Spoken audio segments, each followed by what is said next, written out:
36वां अध्याय अरिष्टासुर का उद्धार और कंस का श्री अक्रूर जी को व्रज में भेजना। श्री सुखदेव जी कहते हैं, परीक्षित, जिस समय भगवान श्री कृष्ण व्रज में प्रवेश कर रहे थे और वहाँ आनंदोत्सव की धूम मची हुई थी, उसी समय अरिष्टासुर नाम का एक दैत्य बैल का रूप धारण करके आया।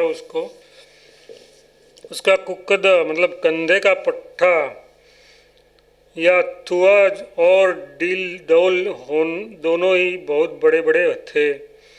वह अपने खुरों को इतने जोर से पटक रहा था कि उससे धरती कांप रही थी। वह बड़े जोर से गरज रहा था और पैरों से धूल उछालता जाता था। पूंछ खड़ी किए जाता था और सींगों से चार दीवारी खेतों की भेड़ आदि तोड़ता जाता था। बीच बीच में बार बार मूतता और गोबर छोड़ता जाता था। आंखें फाड़कर इधर उधर दौड़ रहा था। परीक्षित, उसके जोर से एकड़ने से, निष्ठुर गर्जना से भयवश स्त्रियों और गवों के 3-4 महीने के गर्भ स्त्रवित हो जाते थे और 5-6 महीने के गिर जाते थे। और जो क्या कहूँ, उसके कुकुद को पर्वत समझकर बादल उस पर आकर ठहर जाते थे। परीक्षित, उस तीखे सिंग वाले बैल को देखकर गोपियाँ और गोप सभी भयभीत हो गए। पशु तो इतने डर गए कि अपने रहने का स्थान छोड़कर भाग गए। उस समय सभी व्रजवासी श्री कृष्ण कहे, हमें इस भय से बचाओ। इस प्रकार पुकारते हुए भगवान श्री कृष्ण की शरण में आए। भगवान ने देखा कि हमारा गोकुल अत्यंत आतुर हो रहा है।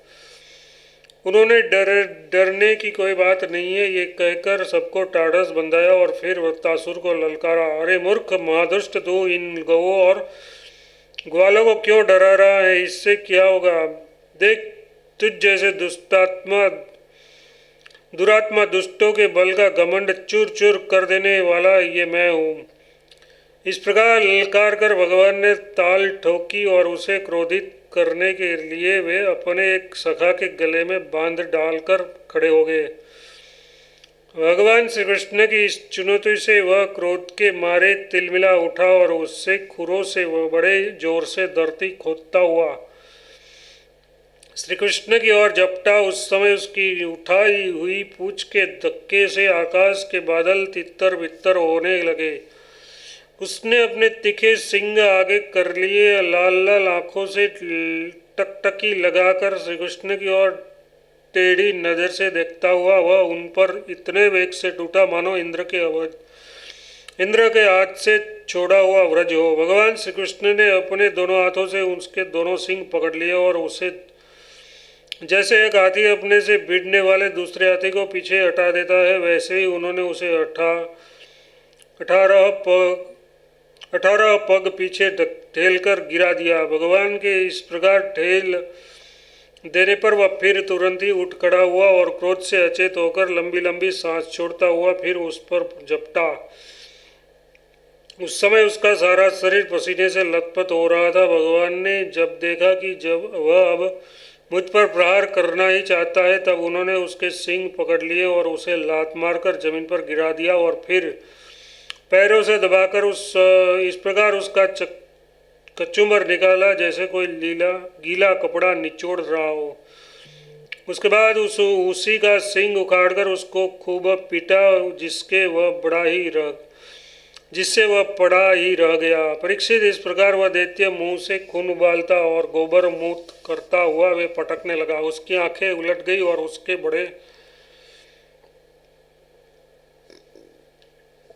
उसने बड़े कष्ट के साथ प्राण छोड़े। अब दो देवता लोग भगवान पर फूल बरसा कर उसकी स्तुति करने लगे। जब भगवान श्री कृष्ण ने इस प्रकार बैल के रूप में जाने वाले अरिष्टासुर को मार डाला, तब सभी गोप उनकी प्रशंसा करने लगे। उन्होंने बलराम जी के साथ गोष्ठ में प्रवेश किया और उन्हें देखकर गोपियों के नयन मन आनंद से भर गए। परीक्षित, भगवान की लीला अत्यंत अद्भुत है। इधर जब उन्होंने अरिष्टासुर को मार डाला, तब भगवानमय नारद, जो लोगों को शीघ्र से शीघ्र भगवान का दर्शन कराते रहते हैं, कंस के पास पहुँचे। उन्होंने उससे कहा, कंस, जो कन्या तुम्हारे हाथ से छूटकर आकाश में चली गई, वह तो यशोदा की पुत्री थी और व्रज में जो श्री कृष्ण है वे देवकी के पुत्र हैं। वहाँ जो बलराम है वे रोहिणी के पुत्र है। वसुदेव ने तुमसे डरकर अपने मित्र नंद के पास उन दोनों को रख दिया है। उन्होंने ही तुम्हारे अनुचर दैत्यों का वध किया है। ये बात तुम सुनते ही कंस के एक एक इंद्रिय क्रोध से भर कांप उठी। उसने वसुदेव को मार डालने के लिए तुरंत तीखी तलवार उठा ली, परंतु नारद जी ने रोक दिया। तब जब कंस को यह मालूम हो गया कि वसुदेव के लड़के ही हमारी मृत्यु के कारण है, तब उसने देवकी और वसुदेव दोनों ही पति पत्नी को हथकड़ी और बेड़ी से जकड़कर फिर जेल में डाल दिया। जब देवर्षि नारद चले गए तब कंस ने केसी को बुलाया और कहा, तुम ब्रज में जाकर बलराम और श्री कृष्ण को मार डालो। वह चला गया। उसके बाद कंस ने मुष्टिक, चारुण, सल, तोसल आदि पहलवानों, मंत्रियों और महावतों को बुलाकर कहा, वीरवर, चारुण और मुष्टिक, तुम लोग ध्यानपूर्वक मेरी बात सुनो। वसुदेव के दो पुत्र बलराम और कृष्ण नंद के ब्रज में रहते हैं। उनके हाथ से मेरी मृत्यु बतलाई जाती है। अतः जब वे यहाँ आवे तब तुम लोग उन्हें कुश्ती लड़ाने के बहाने मार डालना। अब तुम लोग भांति भांति के मंच बनाओ और उन्हें अखाड़े के चारों ओर गोल गोल सजा दो। उन पर बैठकर नगरवासी और देश की दूसरी प्रजा इस स्वच्छंद दंगल को देखे।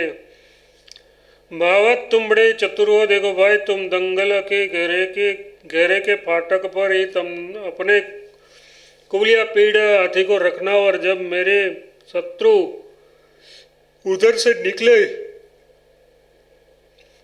तब उसी के द्वारा उन्हें मरवा डालना। इसी चतुर्थी को विधि पूर्वक धनुष यज्ञ प्रारंभ कर दो और उसकी सफलता के लिए वरदानी भूतनाथ भैरव को बहुत से पवित्र पशुओं की बलि चढ़ाओ।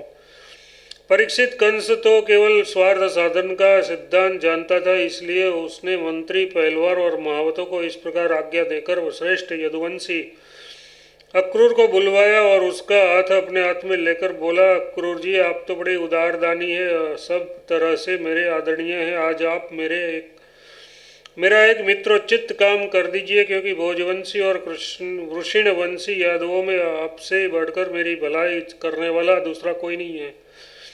ये काम बहुत बड़ा है, इसलिए मेरे मित्र मैंने आपका आश्रय लिया है।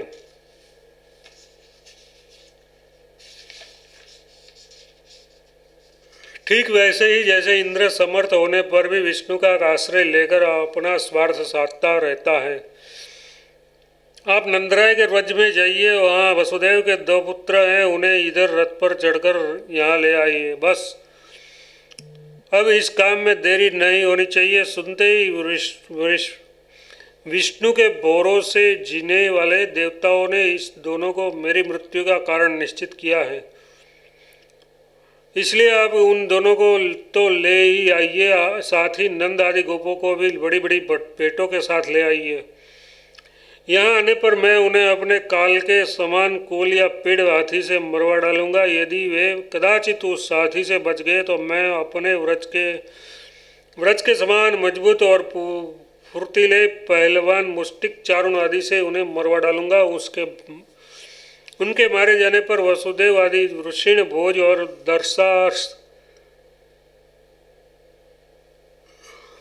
दर्शावंशी उसके भाई बंधु शोकाकुल हो जाएंगे, फिर उन्हें मैं अपने हाथों मार डालूंगा। मेरा पिता उग्रसेन तो बूढ़ा हो गया है, परंतु अभी उसको राज्य का लोभ बना हुआ है। ये सब कर चुकने के बाद मैं उसको, उसके भाई देवक को और दूसरे भी जो मुझसे द्वेष करने वाले हैं उन सबको तलवार के घाट उतार दूंगा। मेरे मित्र अक्रूर जी, फिर तो मैं होऊंगा और आप होंगे तथा होगा इस पृथ्वी का अकंटक राज्य।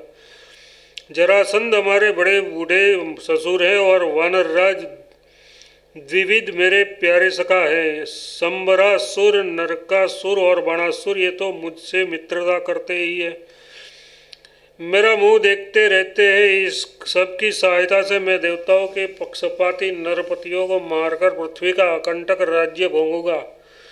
ये सब अपनी गुप्त बातें मैंने आपको बता दी। अब आप जल्दी से जल्दी बलराम और कृष्ण को साथ यहाँ से यहाँ ले आइए। सभी तो अभी तो वे बच्चे ही है, उसको मार डालने में क्या लगता है। उससे केवल इतनी ही बात कहिएगा कि वे लोग धनुष यज्ञ के दर्शन और यदुवंशियों की राजधानी मथुरा की शोभा देखने के लिए यहाँ आ जाए। अक्रू जी ने कहा, महाराज आप अपनी मृत्यु अपना अरिष्ट दूर करना चाहते हैं, इसलिए आपका ऐसा सोचना ठीक ही है। मनुष्य को चाहिए कि चाहे सफलता हो या असफलता, दोनों के प्रति समभाव रखकर अपना काम करना चाहिए। फल तो प्रयत्न से नहीं, देवी प्रेरणा से मिलता है। मनुष्य बड़े बड़े मनोरथ के पुल बांधता रहता है, परंतु वह यह नहीं जानता कि देव ने प्रारब्ध ने इसे पहले ही नष्ट कर रखा है। यही कारण है कि कभी प्रारब्ध के अनुकूल होने पर प्रयत्न सफल हो जाता है तो वह हर्ष से फूल उठता है, और प्रतिकूल होने पर विफल हो जाता है तो शोकग्रस्त हो जाता है। फिर भी मैं आपकी आज्ञा का पालन तो कर ही रहा हूँ। श्री सुखदेव जी कहते हैं, कंस ने मंत्रियों और अक्रूर जी को इस प्रकार की आज्ञा देकर सबको विदा कर दिया। तदनंतर वह अपने महल में चला गया और अक्रूर जी अपने घर लौट आए।